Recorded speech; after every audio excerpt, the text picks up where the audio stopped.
শুভ দুপুর বন্ধুরা, কেমন আছো তোমরা? আশা করি প্রত্যেকেই ভালো আছো, সুস্থ আছো, সাবধানে আছো। আর আজকে নবমী বলে কথা। শুভ নবমীর প্রীতি ও ভালোবাসা সকলকে জানাই, সকল দর্শকবৃন্দকে জানাই। ব্যাপারটা হচ্ছে, আমি না খুব একটা নাচতে পারি না, মানে ওই আর কি একটু হাত পাত নাড়ানো এইটুকুই আমার দ্বারা হয়, এর বেশি হয় না। আমি নাচতে পারি না।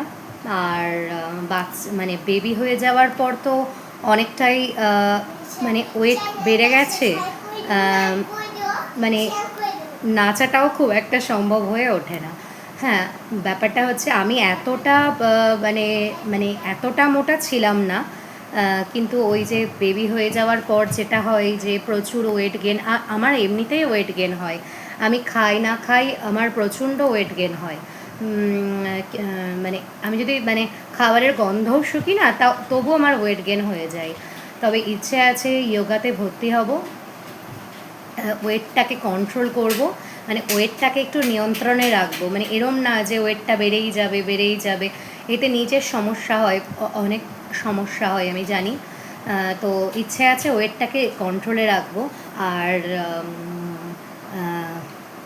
এই হচ্ছে ব্যাপার। আজকে তো নবমী, তো তোমরা কেমন ঠাকুর দেখছো, বা কোথায় থেকে ঠাকুর, মানে কোথায় গেছিলে ঠাকুর দেখতে, বা কী কী প্ল্যান করেছো, অবশ্যই কমেন্টসে জানাবে, ভালো লাগবে।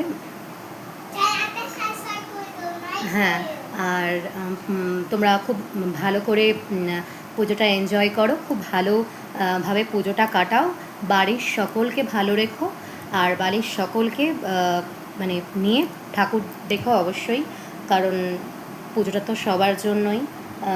আশা করি সবাই এতে যোগ দেবে এবং খুব ভালোভাবে পুজোটা কাটাবে, এটুকুই বলার।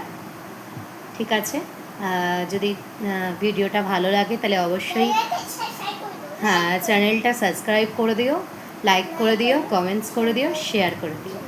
Thank you.